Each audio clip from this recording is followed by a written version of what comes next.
Hi guys, what's up? Thank you so much for watching Mostly Sane. I'm Prajakta. Welcome back to another Real Talk Tuesday video. Now, I can think of 100 ways to start this video, introduce who's with me today, but then it's just not going to be enough. So I'm just going to dive right into it.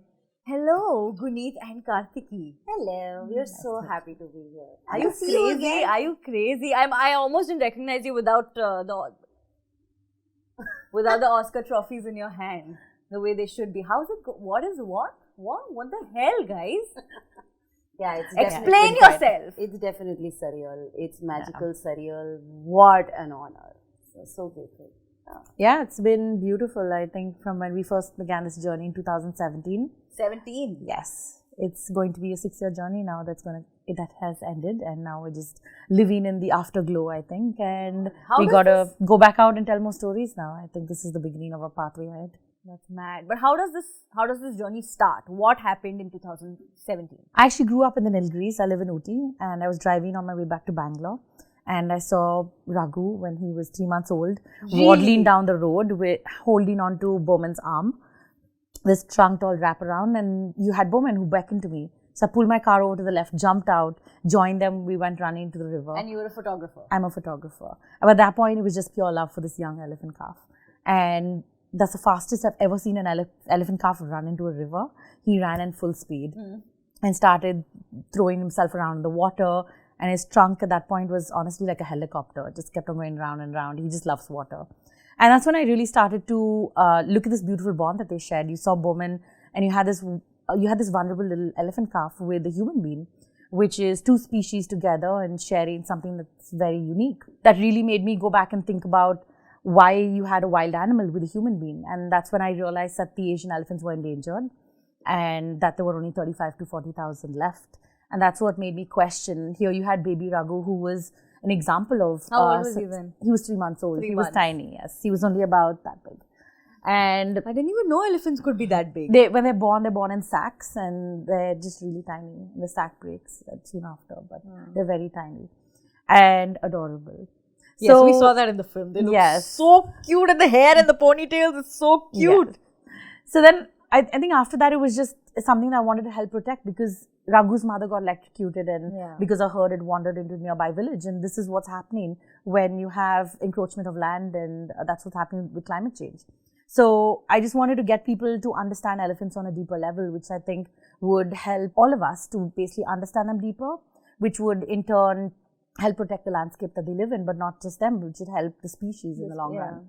So that's how the story came to be. Also the coexistence, I think. Yes. Not just one species, but like everyone around them. So that's one side of it. And then also, you also had Bowman and Belly, who are indigenous. They come from the Kartiki tribe, and there are only 1,700 of them left.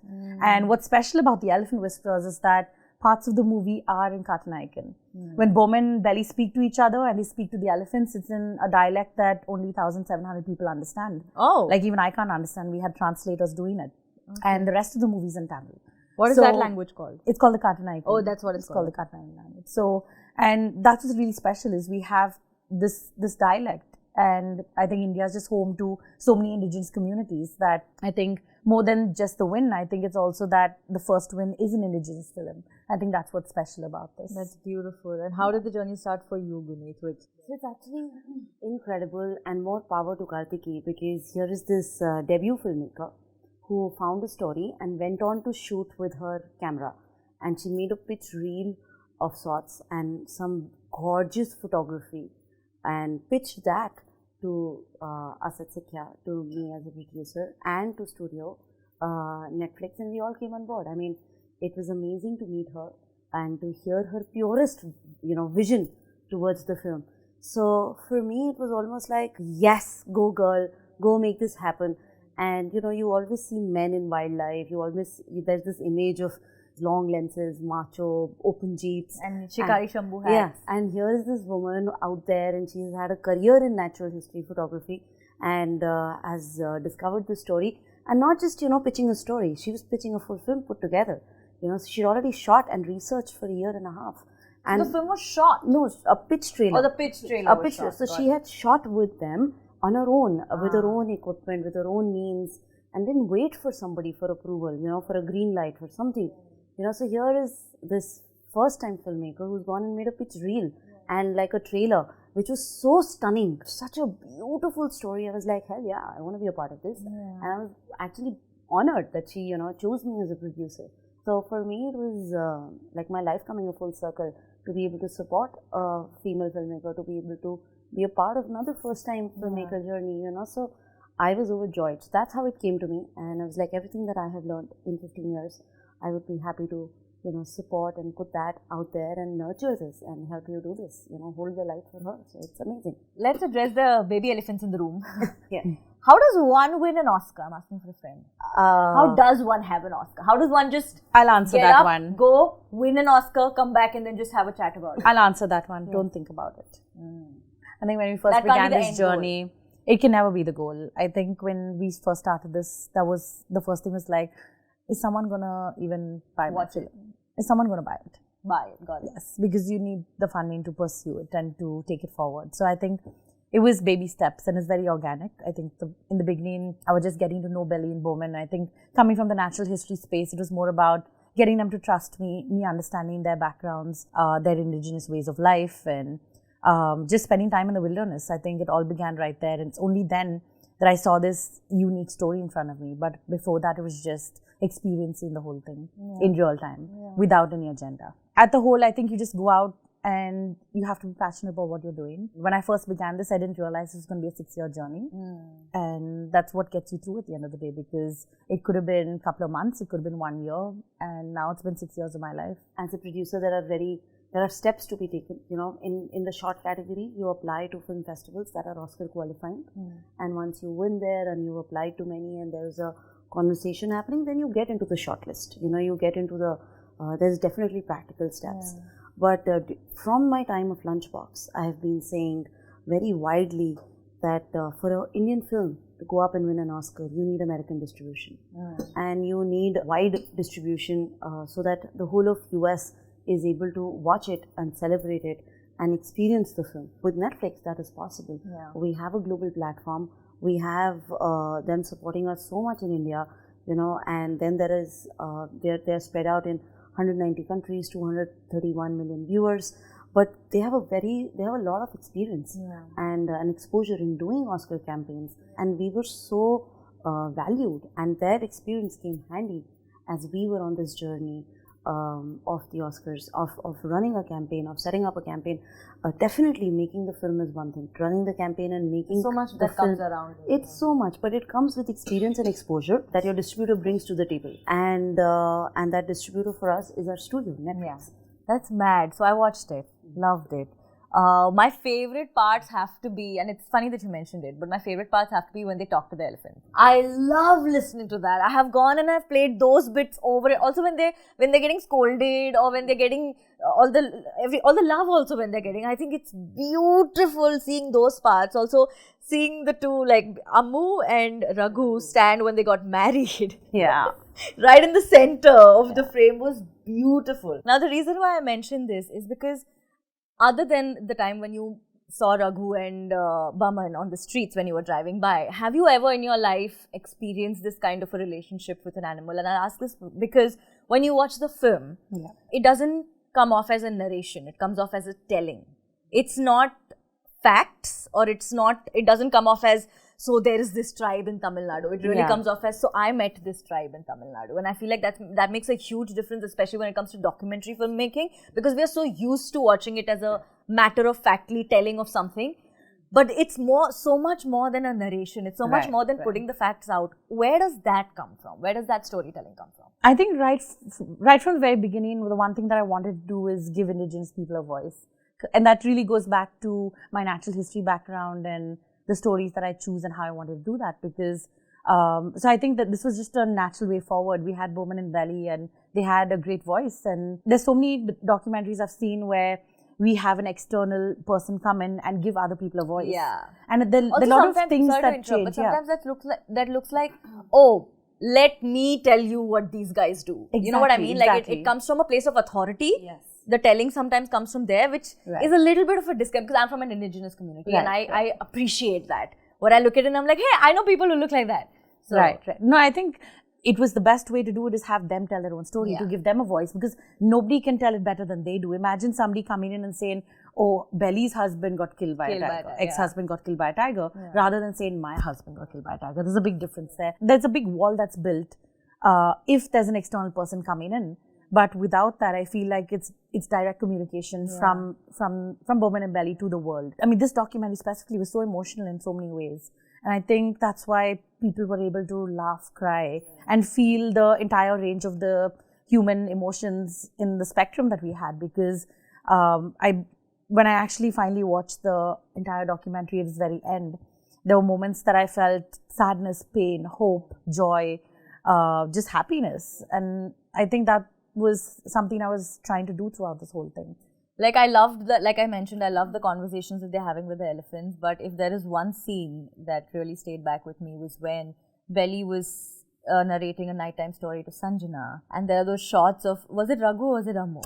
Amo. Just kind of like, it's so unexpected, right? And when you listen to them speak about it, they're just like human children, you know, they need a lot of love and affection. That's not what you imagine. I mean, it's beautifully shot. मैं बोलूँ तो छोटे मुँह बड़ी बात हो जाएगी कि क्या shoot किया है. It's not that. But I'm just saying that as a consumer, when I watched it, it was so touching for me. And I feel like that can only come from a place of storytelling that's very off what we are used to with documentaries. Yeah, I think with documentary storytelling, I think the main thing is to just go out there and be open to accepting what's in front of you. Yeah. I think so many times you go into the space with the fact that you have something you want to tell. Yeah. But I think that's where things can change, because when you go out and you don't know what's in front of you, you're so much more open to a world of things that you never saw before. But did that happen with the two of y'all, where you reached crossroads as a producer, as a director, where you were like, how do we tackle this? Yes. How do we tell this story? When Raghu was taken away. Like, it's because it's documentary, that's not something you see happening. Yeah. I remember like when we were actually filming the scene when Bowman was crying, the entire crew was crying because it was so emotional. I think for me, just seeing Raghu being with that family for so long, you just merely a spectator at that point. You can't intervene into the life of what's going on there. And you have to remember that you're a documentary storyteller. You can't go in and change and make Raghu go back to them. Yeah. So we had to just watch all of this, which was very painful, because I think with live documentary storytelling, it's not something from the past. It's something that was happening live in front of us. You just have to sort of accept what's there and just soak it all in, whether it's good or bad. The reason why he was taken away is for good reasons, because he became a spoiled child, basically. He stopped listening to Bowman and Belly. And in a wild elephant herd, the younger calves actually learn from their older brothers. And that means even if it resorts to punishment.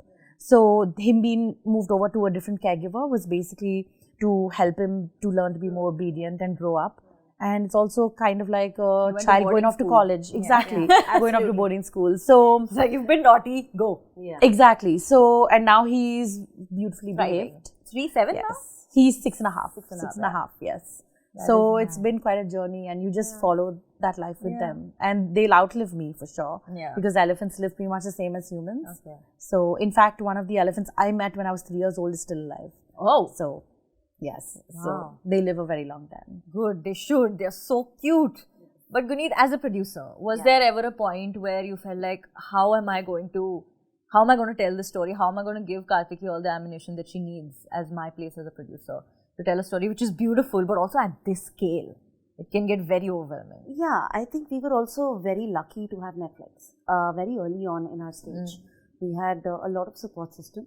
But yes, as a producer, we were hands-on. And as indies, I think all we did was, do what we do every day, wake up and do the work. I don't think any kind of obstacle or a thing is an obstacle in my brain. It's almost like, I'm going to go do this, I have to go service the story.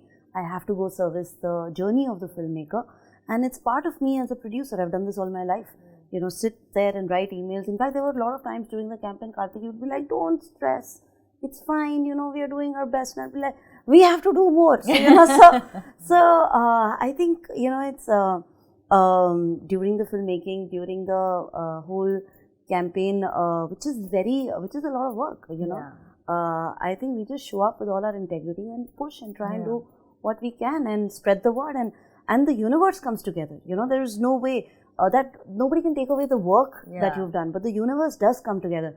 with Priyanka Chopra supporting, with Carl Penn, with Lily came on board. with just everybody, everybody, with Salman Rushdie, with Chef Vikas Khanna going out of the way to support and making calls, and Deepak Chopra tweeting.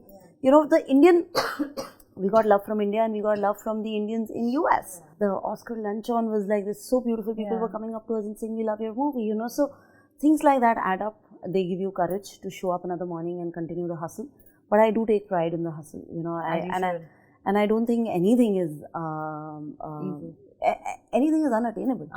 It's like if you need somebody to put the film out there, you reach out, you send those emails. We've been doing this forever, push, and then at least we've done our effort. It's on them to support or not. But one of my favorite things about you, and I honestly feel so grateful that I've known you for so long now, and it's one of the things that inspires me the most, is that we grew up thinking that there's only a certain kind of content that might just make it through beyond borders. There's just maybe a kind of content that might click with people who are not from where we are. I remember when I was very young and Lagan was a conversation at the Oscars, I was just like, oh, and that's when that got me thinking. I was like, oh my God, if I want to ever be at the Oscars, do I have to be a part of a film like Lagan? Because it doesn't have to be like that. And then you came along, having all these very, very, and in the best way, all shameless conversations. Absolutely no shame with what content you want to speak about, how you want to speak about it, how you want to go about it. I love the last conversation we had about everything that you've done. I'll never forget how Guneet told me that she was so young to be at meetings that she would actually wear a sari and put grey hair, color in her hair, so she would get taken seriously by men, I was just like, who thinks like that? Who has that, what, screw you, I'm going to be here, I have a place at the table. But, so I just want to thank you for actually breaking this mold of thought. Before the conversation started, we were talking about how we had not expected that this could be our entry, and we always thought that maybe it has to be big scale and it has to be told by the most famous faces, the bigger faces, the faces that get us numbers and views and money. But you did it with Baman and Delhi, and the two very cute elephants. We're so grateful to them to open their heart and homes and their story. And this is Kartiki's debut film, and I'm so proud of her. I think I think at the end of the day, there are certain things that are global. This was a small little indigenous film from the heart of South India and Tamil Nadu. But that's the thing. It was global on so many levels, because it's a message for everyone across the world. It was about love and empathy. Exactly. And it's something that will work in Ukraine. It's something that'll work in Australia and Scotland. It's adaptable. It's at the end of the day, we all are one. We have to remember that the things that divide us, but the things that unite us. And at the end of the day, we all sleep under the same moon, the same sun, the same stars. Also, as a fellow climate crusader, I'm very, very, very happy that stories like this got told in a way where it wasn't sensationalized. Where the documentary film wasn't about, oh my God, these are the numbers and this is what it's coming down to. It's dwindling, we need to do this. But it was more That was a conscious decision, actually, to keep the science out of it, because I really wanted people to connect with the animals, to understand them, because I think that is a better connect, right? Exactly, you feel and that more leads to effective conservation. And I think that's what we need right now, because the world is crumbling around us in so many places, and we need something positive. I think we all need that, and I think this movie couldn't have come out in a better time than to come out in such a dark space and have this positive ray of hope coming out from it. One of the most profound things I've heard by another climate change activist when I was in Switzerland earlier this year was, I asked everywhere I go, I ask them, I'm like, okay, what's the one thing that you would ask everyone to do to make their life sustainable? And there was this climate change activist from Pakistan, her name is Aisha, where she said, just go out and plant a tree.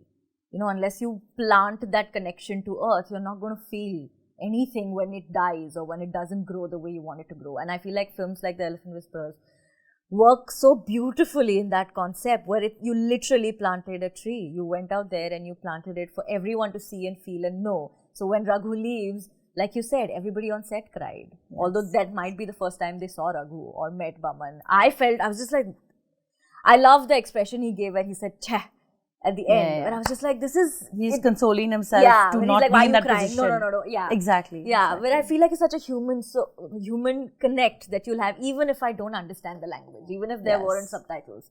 So I just want to say thank you. Thank you for telling the story that you're telling, and thank you for amplifying these voices that somehow just kind of click to everyone in a different way and they stay with them. So thank you for telling these stories. Before we go, now that their story is out there, how can we, now that it's there for the whole world to watch and love and share, is there a way we can connect more? Like, are there any ways that, even if it could be funding, or it could be amplifying, it could be discussing, are there any ways where people who want to invest more in this, or like be more connected to similar conversations, is there anything you've tied up with? So it's something that's really getting kick-started right now, because after the win, the Chief Minister of Tamil Nadu basically took to some action, and he's really looked after the mahuts in Tamil Nadu. And that's really brought a light on conservation of elephants and just indigenous people, which I think has been a beautiful step forward. It's something that will be ongoing. It's not something that's instant. And this movie was actually more of a message. We did have a lot of questions about, oh, is there some place we can fund? Yeah. But I think when we initially started this, it was more of a message for humanity, and not so much as, okay, we need the money, because I think Bowman and Belly are beautiful people, and they have what they need, and they live a rich life in their own ways. So it wasn't something that we wanted money to be rushing in, but we just wanted people to go deep down inside and think about our connection and our space as human beings on this planet. And not just elephants, but also translate this into other species across the world where people are sharing space with animals. And I think it's a larger question of what we are and who we are, and what our entitlement is in the space that we live in. So it's much more of a global message than an immediate action. But I think in our homeland over here, we do have very few elephants left. And because it's such a sacred animal in Indian culture, I think it's something that it's time to wake up to and understand that these animals are on their way out, and we need to help that. So I think right from a ground level all the way up to a global scale, I think there are different ways that it can impact people in their personal lives, to just re-examining our connection to our natural world. And I think in India, one of the most effective first steps when it comes to any of these conversations that affect us, especially around climate change and the nature, is awareness. Yes. And I think the film does that beautifully. Absolutely. You know, being as Verity documentary filmmaker, and this journey we've just observed for 5 to 6 years their life, and we hope that this 40-minute film can be far and widespread. We've got fan art from around the world. It's mesmerizing, and like you said, you know, it's transcending age groups and languages. And there are like 2-year-old kids who are mesmerized with the film. They forget to blink, and they're watching it, and they're calling each other Raghu and Amu, brother, sister. You know, so I think we're here to spread the love, and we're here as filmmakers, and I hope that this spreads, and there can be, you know, as audiences who absorb this story, can think, can reflect about coexistence, and then hence a change. But we really appreciate all the work that is being done by the Tamil Nadu government.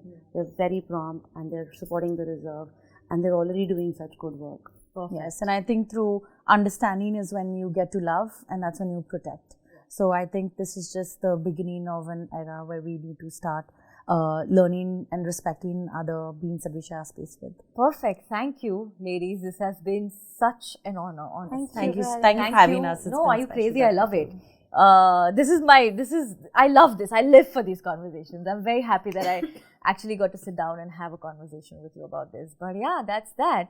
Also, I'm going to send this message out that if you know of any projects or anything happening around conservation, not just for elephants, but for other things, please drop them in the comment section below, and we can highlight that. I'll pin your comment. It'll be great. Let's talk about this.